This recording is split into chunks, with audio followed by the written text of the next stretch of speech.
Werewolf 2112 here, back for another installment of 31 Days of Evil. And today we're going back to the Marvel roots. Now, I said that I was doing the top 10 based on merit, and there is no villain who merits any position on this list. This guy could easily go to number 1 on a villain list. Easy. But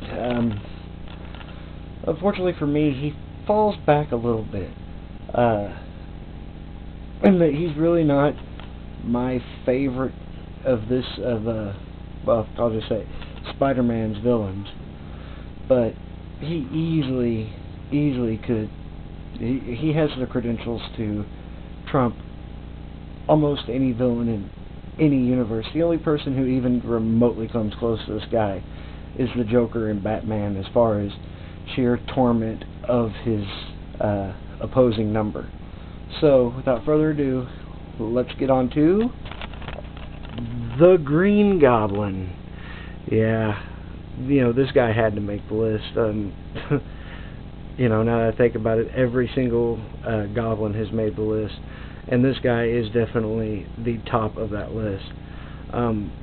No villain has ever had more success against a hero than Green Goblin. No villain has ever done more to a hero than the Green Goblin. He's really the responsible for the most life-changing aspects of Peter Parker's life, of Spider-Man's life, from even the very beginnings. I mean, him being the father of Peter Parker's best friend is, that had to make it really hard for Peter to take on the Green Goblin. They did a decent job of exploring that in the movie, but it could have been a little better. But of course, everyone knows that he is the one who killed Gwen Stacy, and which put that doubt and that same amount of doubt in Peter Parker that the death of Ben Parker did. But that's not even the top of it. I mean, the death of Gwen Stacy, that brought on the Jackal, several other characters who came in later.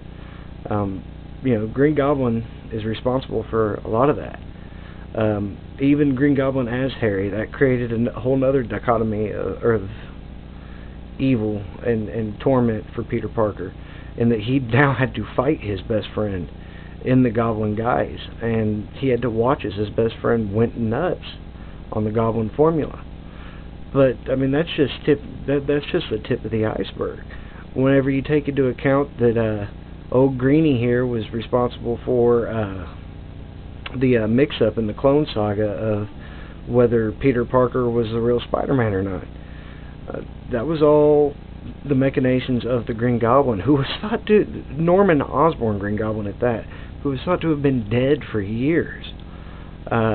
Apparently he's more resilient than a lot of people give him credit for, or at least back in the day.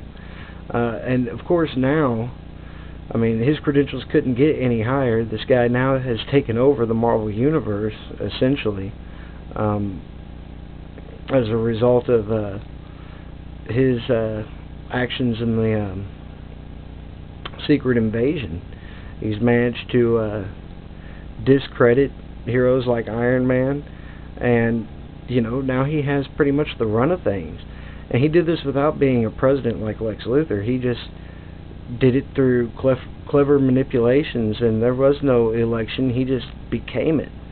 And that is really, I mean, whenever it comes to a standard of villainy, the Green Goblin has truly exceeded most villains, and as I said, he could easily have toppled the next two, but unfortunately he falls a little back just because of the fact that he isn't my favorite Spider-Man villain, but he's damn close. Anyway, this is Werewolf 2112 saying, until tomorrow, Excelsior.